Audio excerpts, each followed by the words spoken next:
प्रमेय 6.1 अर्थात यहाँ पे एक और क्वेश्चन आएगा। अर्थात पहले यहाँ समझ लीजिए, यदि किसी त्रिभुज की एक भुजा के समानांतर अन्य दो भुजाओं को भिन्न भिन्न बिंदुओं पर प्रतिच्छेद करने के लिए एक रेखा खींची जाए तो ये अन्य दो भुजाएं एक ही अनुपात में विभाजित हो जाती है, सिद्ध करे। अर्थात बोर्ड के एग्जाम में यह भी क्वेश्चन पूछ सकता है, थेल्स प्रमेय के सिद्धांत को लिख कर सिद्ध। हमें एक प्रमेय आज पढ़ना है। प्रमेय का नाम है 6.1 थेल्स प्रमेय के सिद्धांत को लिखकर। तो थेल्स प्रमेय ने क्या सिद्ध किए थे बुआ कि यदि किसी त्रिभुज की एक भुजा के समानांतर अन्य दो भुजाओं को भिन्न भिन्न बिंदुओं पर प्रतिच्छेद करने के लिए जो रेखा खींची जाए वो अन्य दो भुजाओं को एक ही अनुपात में बांटती हैं। ये किसने कहा था हमें? जो आपके एग्जाम की दृष्टि से सबसे टॉप क्वेश्चन है। इसको आराम से ध्यान दीजिएगा, बहुत अच्छा और बहुत आसान तरीका हम आपको देंगे इसमें कि अब प्रमेय आपको क्लास में ही क्या हो जाएगा, मजबूत हो जाएगा। चलिए फिगर हम पहले बनाएंगे। इसके लिए पहले एक त्रिभुज बनाते हैं बुआ।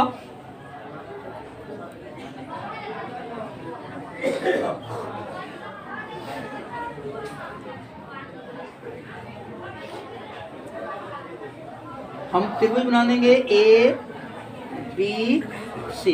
हमने क्या बना दिया बुआ? त्रिभुज ए बी सी।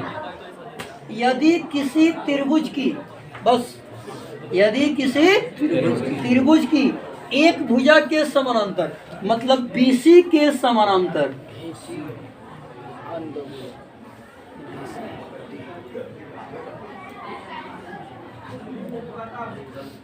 ध्यान दीजिएगा, यदि किसी त्रिभुज की एक भुजा के समानांतर, यहाँ ओके है, अन्य दो भुजाओं को, अन्य दो भुजा कौन कौन जाएगा? ए बी और ए सी। अन्य दो भुजा कौन कौन होगा? ए बी और ए सी। अन्य दो भुजाओं को भिन्न भिन्न बिंदु, यानी ए बी को बिंदु डी पर और ए सी को बिंदु ई पर प्रतिच्छेद करने के लिए एक रेखा हम खींचते हैं। कौन रेखा खींचते हैं? डी। जो तीसरी भुजा के समांतर उसी रेखा को हम क्या कर रहे हैं? खींच रहे हैं। जो ए बी को बिंदु किस पर प्रतिच्छेद कर रही है? डी पर। और ए सी को ई पर। खींचा जाए तो अन्य दो भुजाएं, तो निश्चित क्या करना है? अन्य दो भुजाएं एक ही अनुपात में बढ़ती हैं, यानी ए डी बट्टा डी बी और ए ई बट्टा ई सी मेरा बराबर है। एक ही अनुपात में बढ़ने का मतलब होगा ए डी बट्टा डी बी और ए ई बट्टा ई सी है कि नहीं।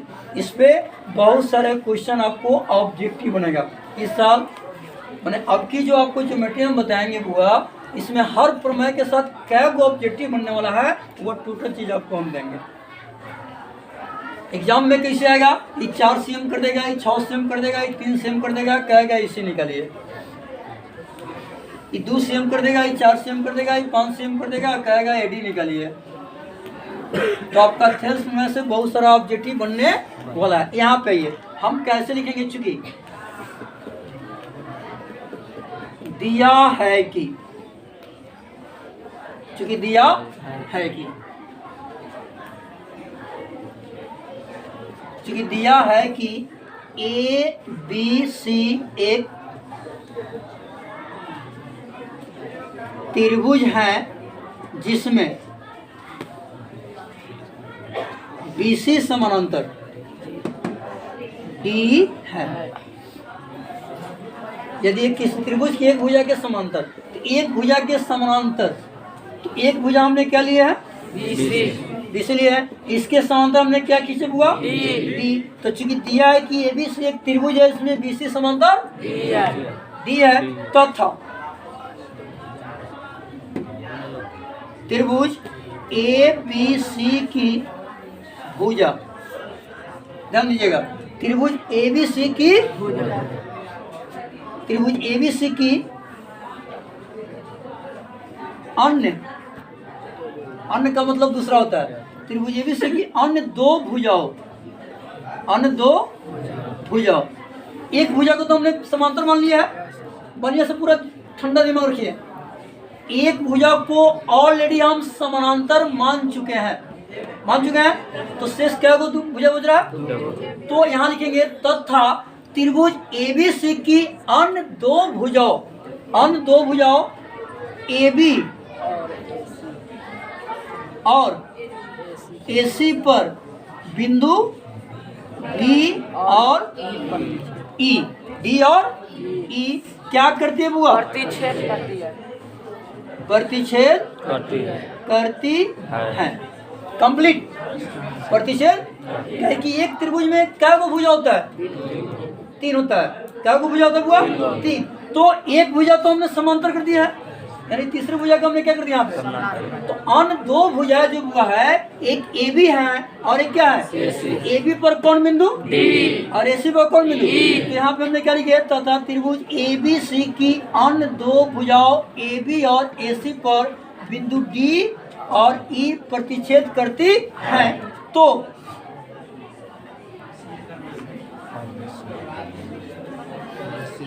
हमें सिद्ध करना है कि अन्य दो भुजाएं एक ही अनुपात में विभाजित हो जाती है। बस क्वेश्चन बाय क्वेश्चन और फिगर बाय फिगर हम आप लोगों को बता रहे हैं, ताकि आप एक बार में ज्योमेट्री अपने माइंड में क्या कर ले, सेट कर ले। तो अन्य दो भुजाएं एक ही अनुपात में विभाजित करती हैं। तो अन्य दो भुजाएं AB और AC ना हुआ, तो इसको एक ही अनुपात में मतलब बटा हम डालेंगे। तो हमें सिद्ध करना है कि AD बटा DB बराबर AE बटा AC। हमें क्या करना है? कोई दिक्कत किसी को? यहाँ तक समझ में गया? क्या दिया है क्वेश्चन, क्या कर रहा है, सबको कर दिया। अब यहाँ पे आइए, यहाँ पे आता है, यहाँ पे हम देंगे बुआ रचना। अब आप बहुत सारे बच्चे के दिमाग में यह क्वेश्चन उठती है कि सर ये रचना हम देते क्यों हैं, हमको कैसे पता चले ये क्वेश्चन में रचना होगा कि नहीं होगा, ऐसे क्वेश्चन उठते हैं ना। तो इसका एक ही को जवाब हुआ कि रचना हम इस लेते हैं कि इसको सिद्ध करने के लिए कुछ चीज़ ऐसे जो छुपा लेता है, कुछ ऐसे चीज़ क्या होगा, उसी को ओपन करने के लिए और उसी को खुला करने के लिए हम लोग क्या करते हैं, इसमें रचना देते हैं। तो रचना हम कैसे देंगे, ध्यान दीजिएगा। यहाँ से हम रचना देते हैं,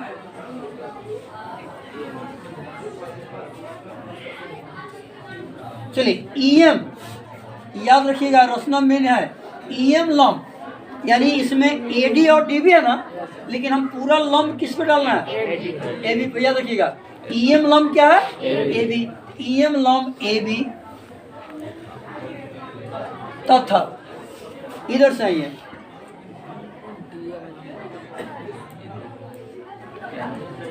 DN लंब AC खींचा। रचना में ध्यान दीजिएगा, रचना ही आपको क्लियर करेगा इस मैथ को। EM लंब हमने केवल AD पर नहीं खींचा, हमने किस पर खींचा, AB पर। याद रखिएगा EM लंब किस पर खींचा हमने, AB पर। और यहाँ DN लंब हमने यही पे नहीं खींचा, किस पे खींचा, ऐसे पर खींचा। खींच दिया। तो साथ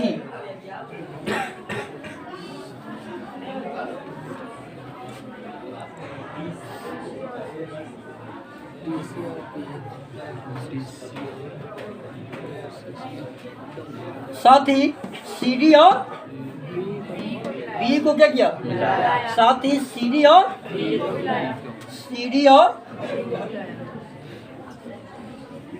B को मिलाया। कंप्लीट रचना हमने क्या कर दिया, कंप्लीट। एक बार और सुन लीजिए, प्रमेय 6.1, यदि किसी त्रिभुज की एक भुजा के समानांतर तीसरी भुजा के समानांतर में खींच दिए हैं, अन्य दो भुजाओं को भिन्न भिन्न बिंदुओं पर प्रतिच्छेद करने के लिए एक रेखा खींचते हैं। तो एक रेखा हमने क्या खींचा, खींचते हैं। अगर यह खींचा जाए तो आपको सिद्ध करना है कि अन्य दो भुजाएं एक ही अनुपात में क्या करती हैं, बढ़ती है। चूंकि दिया है कि ये भी से एक त्रिभुज है, आपके पास दिया है, जिसमें बीसी समांतर क्या है, आपको दिया है, तथा त्रिभुज एबीसी की अन्य दो भुजाओं AB और AC पर बिंदु D और E इस प्रकार मैंने प्रतिच्छेद करती हैं। क्या करती है वो? तो हमें सिद्ध करना है कि AD बटा DB बराबर AE बटा EC है। ये सब आपका दिया है, समझिए दिया। और आपको थेल्स प्रमेय में आपको समांतर हमेशा दिया रहेगा, आपको मान निकाल देना, ठीक है। अब आइए, रचना ने EM लंब क्या खींच दिया और DN लंब क्या खींच दिया, साथ ही CD और BE को क्या किया हमने, मिला दिया। अब आइए प्रमाण में, जो सिद्ध करना उस पर ध्यान दीजिए। हमें AD सिद्ध करना है। क्या सिद्ध करना है? तो बताइए, इसमें AD कहीं नजर आ रहा है?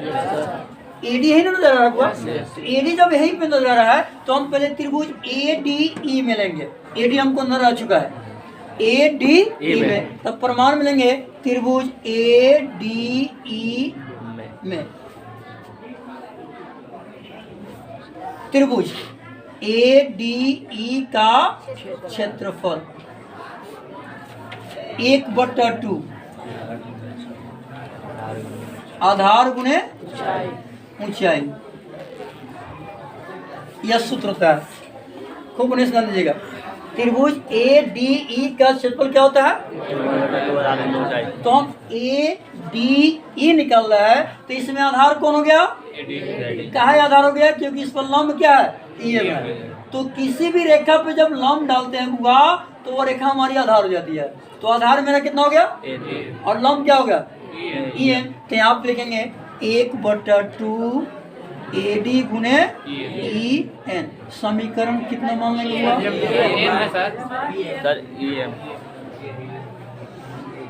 समीकरण कितना मान लेंगे हम, 1।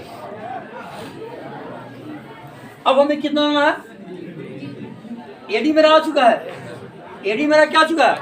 अब देखिए, अब क्या लेना हमें, DB बताइए किस त्रिभुज में मिल रही है हमें, BDE में मिल रही है, आगे नहीं मिल रही है, BDE में मिल रही है, आगे नहीं मिल रही है, मिल रही है। DB हमें DBE में मिल रही है ना, तो लिखेंगे पुनः त्रिभुज DBE में, या BDE कर दीजिए, अच्छा रहेगा। BDE में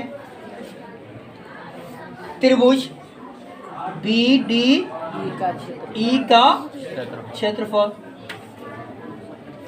1/2 आधार गुणे 1/2 आधार मेरा क्या हो जाएगा, और लंब क्या हो जाएगा, EM, यानी ऊंचाई क्या हो जाएगा, EM क्या होगा, क्योंकि EM हमने लंब पूरा पे डाले हैं।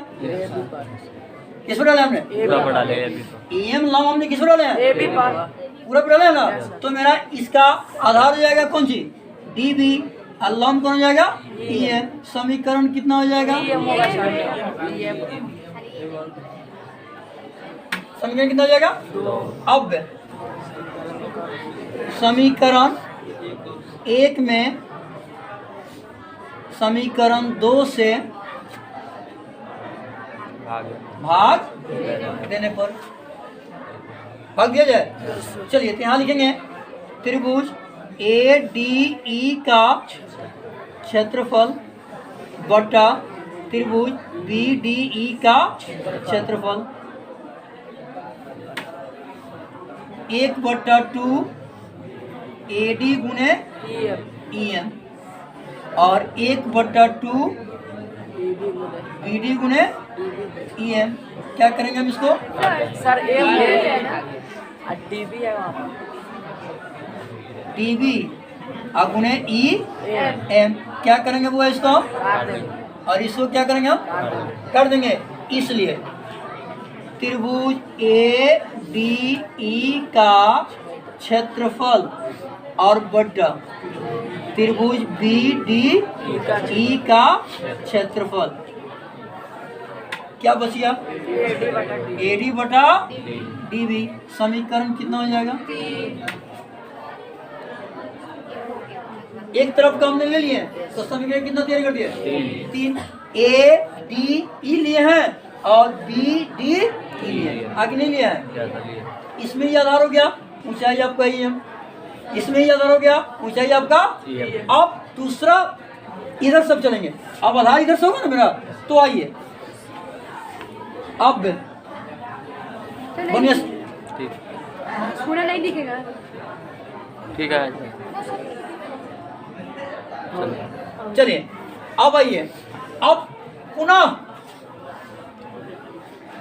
बाद में कटिंग करने के लिए हमको मजबूरन है कि AED हम लेंगे, ऐसे लेना होगा तो हम कैसे लेंगे? त्रिभुज AD ही लेंगे, क्या है कि A किस में आ रहा है?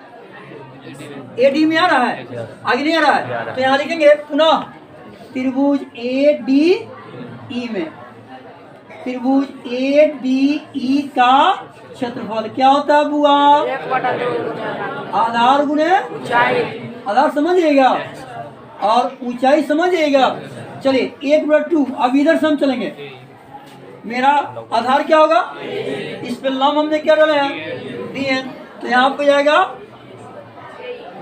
AE और गुना समीकरण कितना हो जाएगा?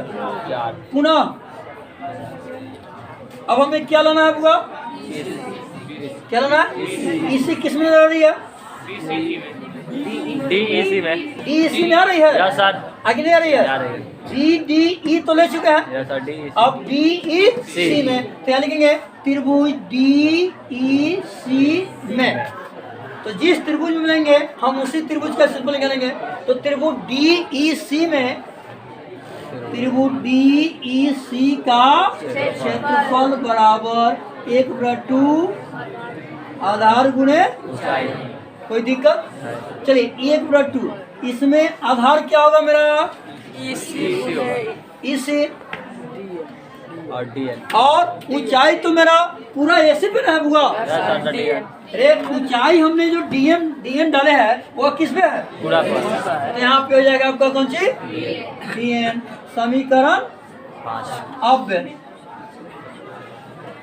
समीकरण 4 में, समीकरण 5 से कौन सी करना पड़ा? भाग।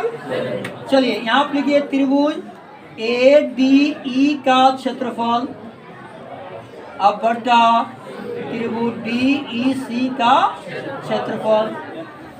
चलिए ये हो जाएगा 1/2 AE गुणे DN कंप्लीट, 1/2 EC गुणे DN कंप्लीट। इसको हम क्या करेंगे? बोलिए जल्दी। इसको हम क्या करेंगे?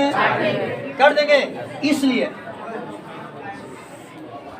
त्रिभुज ADE का क्षेत्रफल अब बटा त्रिभुज DEC का क्षेत्रफल बराबर क्या हो जाएगा? AE बटा EC। समीकरण कितना जाएगा? 6। अब बताइए यहाँ समीकरण 3 लिखिए, AD कट जाएगा। AD कटेगा कि नहीं कटेगा? कट जाएगा। बाकी क्या बचा? BDE और DEC बच गया। अब इसके लिए हमको क्या करना होगा? आप 9वां में पढ़े होइएगा कि जब दो समानांतर रेखाओं, एक ही आधार और दो समांतर रेखाओं के बीच में अगर दो त्रिभुज बनती हैं तो दोनों का क्षेत्रफल क्या होता है? क्या होता है? यहाँ पे आइए, समीकरण 7 किससे मेरा तैयारी होगा और 7 क्लियर हो जाएगा, मैथ मेरा ओके हो गया। यहाँ पे आइए, BC और DE समांतर हैं। BDE का आधार क्या हो रहा है? D और CDE का आधार क्या हो रहा है? तो दोनों एक ही आधार पे है, आगे नहीं है, और दो समांतर रेखाओं के बीच में है, तो इन दोनों का क्षेत्रफल क्या होगा? बराबर होगा। याद रखिएगा, समीकरण 7 तैयारी करेंगे और 3, 6 और 7 से लेंगे, हमारा मैथ क्या हो जाएगा? प्रूव हो जाएगा। तो यहाँ चूंकि हम जानते हैं कि एक ही आधार और दो समांतर रेखाओं के बीच बनने वाले त्रिभुज का क्षेत्रफल कौन सी होता है? बराबर होता है। मन कीजिए आप लोग। अब पर मैं एक काम हमने पूरा खत्म कर दिया है, बस एक समीकरण में निकालना है केवल इसको और इसको कटिंग करने के लिए। ठीक है भाई, तो मेरा बराबर तो कटिंग हो गया। अब आइए यहाँ लिखेंगे किंतु, बढ़िया से ध्यान दीजिएगा हुआ, किंतु त्रिभुज BDE, त्रिभुज BDE और त्रिभुज CDE, BDE आधार क्या हो गया D, और CDE आधार क्या हो गया D। त्रिभुज CDE एक ही आधार, एक ही आधार और दो समांतर रेखाओं BC और DE के बीच स्थित है। ध्यान दीजिएगा, जब फिर सुन लीजिए, 9th क्लास में आपको पूरे मिलेगा, जब एक ही आधार और दो समानांतर रेखाओं के बीच अगर दो त्रिभुज बनता है पूरा, तो दोनों का क्षेत्रफल क्या होता है? बराबर होता है। इसलिए त्रिभुज BDE का क्षेत्रफल बराबर त्रिभुज CDE का क्षेत्रफल। कितना हो जाएगा? अब बताओ, अब देखेंगे, अब यहाँ लिखेंगे समीकरण 3 6 और 7 से, और क्या है 7 से, यानी हमने तीनों समीकरण को ले लिए। तो समीकरण 3 6 7 में देखिए भाई दोनों मिल जा रहा है जी। यही मैथ का कमांड है। मैथ आपका सबसे ओके है, मस्त है और सबसे आसान भाषा में बताया है। या और यह चीज देखिए, एडी तो कट जाएगा हुआ, और BD किसके बराबर हो गया? अगर ये 4 है तो ये कितना है? 4। ये अगर 6 से में छोड़ दिया कितना है? 6। तो ये क्या हो जाएगा? ई कट गया, ई कट गया, ई कट गया, ई कट गया। समीकरण 3 4 और 7 से तो क्या बचा हुआ? नहीं बचा, आगे नहीं बचा। इसलिए AD बटा DB और AE बटा EC क्या हो गया? हमको यही ना प्रूफ करना था, करना था, समझ में आ गया?